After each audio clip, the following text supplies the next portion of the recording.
Quels sont les enjeux de la succession du pape François à la tête de l'Église catholique? Quels sont aussi les changements qui vont sans doute venir ou pas d'ailleurs sur la scène diplomatique internationale s'agissant de la voix du Vatican? Avec nous pour en parler, Nicolas Senez, bonsoir. Bonsoir. Bienvenue, vous êtes ancien correspondant au Vatican du journal français La Croix, auteur du livre « Comment l'Amérique veut changer de pape ». C'est aux éditions Bayard. Avec nous en direct d'Aix-en-Provence, dans le sud de la France, Blandine Chély-Nippon, merci d'être avec nous.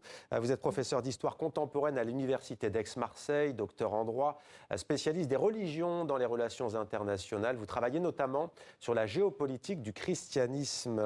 Nicolas Senez, on commence avec vous. Le pape sera inhumé samedi, on vient de le dire, à la basilique Sainte-Marie-Majeure à Rome, plutôt que dans la crypte de la basilique Saint-Pierre. C'est une première depuis plus de 3 siècles. Décidément, ce sera le pape des premières. Pourquoi a-t-il choisi ce lieu pour sa dernière demeure ? Il a, dès le début de son pontificat, eu une grande dévotion pour ce lieu, et en particulier pour une icône qui est l'icône de Marie, salut du peuple romain. D'accord. Avant chaque voyage et au retour de chaque voyage, il allait prier cette icône qui est très vénérée du peuple romain, et voilà, c'est vraiment le côté du pape évêque de Rome aussi qui veut souligner en se faisant inhumer à Sainte-Marie-Majeure. C'est le 8e pape, hein, c'est pas non plus une nouveauté. Et ce qui est intéressant, c'est de voir que parmi ses prédécesseurs qui ont été inhumés là, il y a Pie V, il y a Sixte V, qui ont été 2 grands réformateurs de l'Église aussi. Et il y a ce culte de la Vierge Marie, où vous disiez qu'il avait l'habitude de se recueillir. Blandine Chély-Nippon, on le dit aussi, de nombreux dirigeants de la planète seront présents samedi à 10h. Pourquoi la mort du chef de l'Église catholique a un tel retentissement dans le monde, selon vous ? Bien parce que peut-être c'est une grande personnalité de notre monde globalisé. Il a une aura et également, j'allais dire, une pratique qui est celle de ses prédécesseurs d'une forme de communication universelle. Donc, si vous voulez, c'est une personnalité qui pèse dans les relations internationales, qui pèse dans la vie internationale et notamment dans les relations entre les États. Donc cette manière de jouer le jeu du protocole diplomatique, qui est que quand un grand chef d'État décède, eh bien, il est accompagné dans ses obsèques par d'autres chefs d'État, est appliqué au chef de l'Église catholique. Et il y aura notamment Donald Trump. Restez avec nous, Blandine Chély-Nippon. On vous retrouve dans quelques instants au sujet donc du déplacement du président américain samedi. J'aimerais que vous nous commentiez une image, Nicolas Senez. Elle a pu en surprendre plus d'un et plus d'une ce matin qui ne s'attendaient pas à voir le visage du pape au lendemain de sa mort. Je parle bien entendu de ce cercueil ouvert, le chapelet entre les mains, entouré de 2 gardes suisses. Est-ce que c'est la tradition qui veut cela ? Oui, on l'avait vu déjà dans les précédents pontificats, on l'avait vu pour Jean-Paul II. C'est aussi une volonté du Vatican depuis des siècles. Il y a quand même ce côté que, à travers le corps du pape mort, il y a une volonté de montrer une certaine pérennité de l'Église, c'est-à-dire le pape est mort. On disait, en France, autrefois, on disait le roi est mort, vive le roi, parce qu'il y a un corps mystique du pape. Alors là, c'est pas du tout le cas pour les papes. C'est le pape est mort, vive l'Église. Et donc, il y a une espèce de continuité, et c'est aussi une façon de dire, finalement, de montrer au peuple de Dieu, de certifier d'une certaine façon que oui, le pape est vraiment mort. Et d'ailleurs, autre signe, c'est que tous les fidèles vont pouvoir passer justement devant le corps du pape pendant 3 jours. Certains fidèles se demandent pendant 3 jours, est-ce qu'ils pourront le toucher ? C'est une question que posent certains fidèles. La réponse est évidemment non. Blandine Chély-Nippon, Donald Trump donc attendu samedi. L'élu, entre guillemets, des évangéliques américains aux obsèques du chef de l'Église catholique. Quelle analyse en faites-vous ? Alors, je dirais plutôt que c'est le président des États-Unis qui vient rendre hommage au pape. Et rappelez-vous, quand Jean-Paul II est décédé, vous aviez eu jusqu'à 3 présidents des États-Unis au moment de ses obsèques. Un président en exercice et 2 autres présidents qui l'avaient été avant. Donc, si vous voulez, c'est rentré dans le protocole diplomatique américain que de se déplacer pour l'enterrement du pape catholique depuis l'après-guerre, en fait. Ouais. Mais c'est la première fois en tous les cas qu'un pape, je parle sous votre contrôle, a reçu comme dernière visite officielle celle d'un vice-président des États-Unis, J.D. Vance. On en parlait déjà hier. Comment interprétez-vous cette visite? Et dans un instant, on demandera à Nicolas Senez pourquoi les États-Unis veulent changer de pape.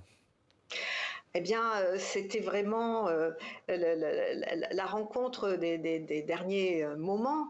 Évidemment, personne ne pouvait imaginer que le pape décéderait aussi vite, mais sans doute que le déplacement de J.D. Vance qui qui a concentré par sa personne et par ses paroles l'opposition des conservateurs américains à la personne et aux grandes thématiques que le pape a cherché à défendre, dont notamment la protection des migrants, c'était un moyen pour J.D. Vance de montrer qu'il était en communion, c'était un bon catholique en communion avec son Église à travers cette visite privée, bien plus que protocolaire. Alors, les États-Unis qui veulent changer de pape, et comment veulent-elles changer de pape? Elles rêvent de quel pape, les États-Unis? D'un pape ultra-conservateur, notamment Blandine Chénippon parlait de la question migratoire, mais pas seulement, aussi de la doctrine religieuse.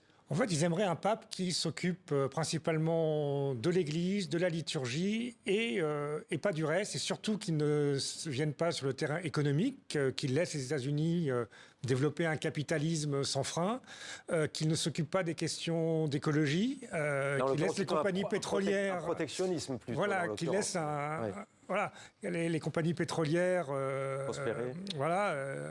drill, hein, c'est le mot d'ordre de Trump. Voilà, forêt. Donc c'est ça, c'est ce pape-là c'est un pape comme ça, et donc qui s'occupe de ses sacristies et surtout pas du reste. Mais qui ne parle pas de l'Ukraine, de la Russie, d'Israël, de Palestine. Ou à la limite pour finalement bénir, comme l'a pu le faire le patriarche Kirill de Moscou, hein, qui était, d'ailleurs François avait dit, c'est l'enfant de cœur de Poutine. Ils aimeraient bien finalement un pape qui soit l'aumônier un petit peu de l'Occident, qui bénisse, mais surtout qui n'ait pas une parole critique. Et ça, évidemment, François a eu d'emblée une parole critique vis-à-vis des États-Unis. C'est un pape du Sud, hein, donc c'est le Sud qui, d'une certaine façon, on va pas dire se rebelle contre le Nord, mais qui a une voix un peu différente, qui nous décentre aussi et qui montre que le christianisme, le catholicisme, n'est pas seulement qu'une affaire d'occidentaux aisés du nord-ouest de l'Europe. Justement, Blandine Chénippon, faut-il s'attendre à... Alors, la diplomatie du Vatican, c'est la plus vieille du monde, hein, a-t-on souvent coutume de dire. Nicolas Senez nous le disait, c'est vrai qu'on a un pape tourné vers le Sud. On parle souvent d'ailleurs de Sud global. Est-ce qu'il peut y avoir comment pourrait-on dire, un renversement avec un pape qui reviendrait de manière plus classique à des affaires plutôt tournées vers le Nord? Alors, sans doute pas, parce que il ne vous a pas échappé que parmi toutes les religions présentes sur la planète, le catholicisme est vraiment devenu une religion globale. Donc, cette espèce de globalité catholique, elle doit s'incarner pour que cette religion reste unifiée, si vous voulez. Elle doit s'incarner aussi à travers la figure de son pape, lequel doit faire consensus, mais aussi représenter, c'est un peu toute l'ambiguïté, représenter la structure du Saint-Siège comme étant le petit État du Vatican, donc qui a une dimension purement diplomatique, insérée dans la vie internationale, qui fait de la politique internationale et qui a un certain nombre de questionnements éthiques qui ne varient pas, et notamment le fait d'être toujours favorable à la négociation entre États, le fait d'être toujours favorable au dialogue multilatéral,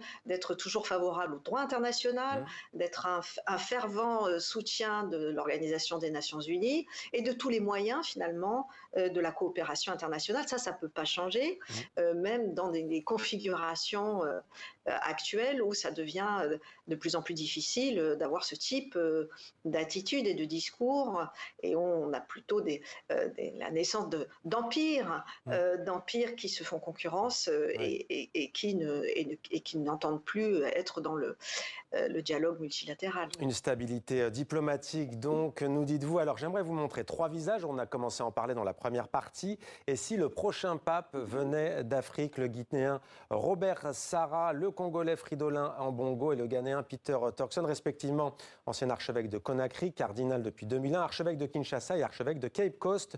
L'arrivée sur le Saint-Siège d'un pape africain, ça aurait quelle portée, Nicolas Senez? Ça soulignerait encore le basculement vers le sud. Ensuite, je pense qu'ils ont chacun des positionnements car Al-Sarraj est très conservateur. Il s'est montré non seulement critique vis-à-vis de François, mais s'est posé en opposition. Et ça, c'est quelque chose qui, au sein du Sacré Collège, ne passe pas. Karl Turkson a été plutôt un fidèle du pape François. C'est un des rédacteurs aussi de l'encyclique Laudato Si, par exemple. Voilà. Le Canaan Ambongo, lui, a été très engagé sur les questions de la paix au Congo. Donc là aussi, mais il va y avoir aussi d'autres questions qui sont soulevées. Par exemple, la manière dont un certain nombre de cardinaux, dans les villes, dans les fonctions qu'ils ont pu exercer, ont géré, bien ou pas, par exemple, toutes les affaires d'abus sexuels. Et là, il y a un danger aussi qu'un certain nombre de choses ressortent. Donc je pense que les cardinaux vont être très très vigilants à la façon dont les uns et les autres ont pu gérer ces affaires-là au cours de leur carrière. Alors des papes africains, il y en a déjà eu 3. Victor Ier, Miltiade et puis Gélas Ier, tous étaient berbères. Une question pour vous, Blandine Chély-Nippon, à ce sujet. 3 prétendants au trône de Saint-Pierre. Ça changerait quoi? D'ailleurs, on pourrait parler aussi d'un pape asiatique, par exemple le philippin Luis Antonio Tagle. Qu'est-ce que ça changerait selon vous? Bien, ça montrerait aussi que le centre de gravité catholique se déplace. Depuis les pays occidentaux, où il y a moins de catholiques et une très forte sécularisation, vers des espaces où, au contraire, le catholicisme se développe. Donc c'est le cas en Afrique, et de manière un peu moins évidente parce qu'on part de plus loin, si vous voulez, c'est le cas en Asie. Donc le vivier catholique s'élargit aux autres continents, et certainement que l'Afrique va devenir, d'un point de vue démographique, un continent central dans l'avenir du catholicisme. Donc ça ne serait pas étonnant qu'il y ait un pape africain très bientôt. Peut-être que dans les candidats qui ont été présentés, l'un est très conservateur, mais les deux autres peuvent avoir des qualités tout à fait intéressantes. Blandine Chély-Nippon, pardonnez-moi vous couper, il nous reste moins d'une petite minute, c'est très intéressant. Juste dites-nous si, en fait, il y a aussi un gouvernement, puisque le Vatican, c'est une cité-État. Est-ce qu'il y a un gouvernement? Est-ce qu'il y a un chef de la diplomatie? Est-ce qu'une fois le pape élu, il met en place une sorte de gouvernement autour de lui? Oui, bien sûr. Et d'ailleurs, l'équivalent de ce qui pourrait être un Premier ministre, en tous les cas le secrétaire d'État, le cardinal Parolin, est lui-même un papabile tout à fait plausible dans le prochain conclave. Et un homme qui fait office de chef de la diplomatie. Donc aussi, merci beaucoup Blandine Chély-Nippon. Merci Nicolas Senez pour vos éclairages respectifs à tous les deux. On aura l'occasion de vous réentendre sur TV5 Monde avec plaisir.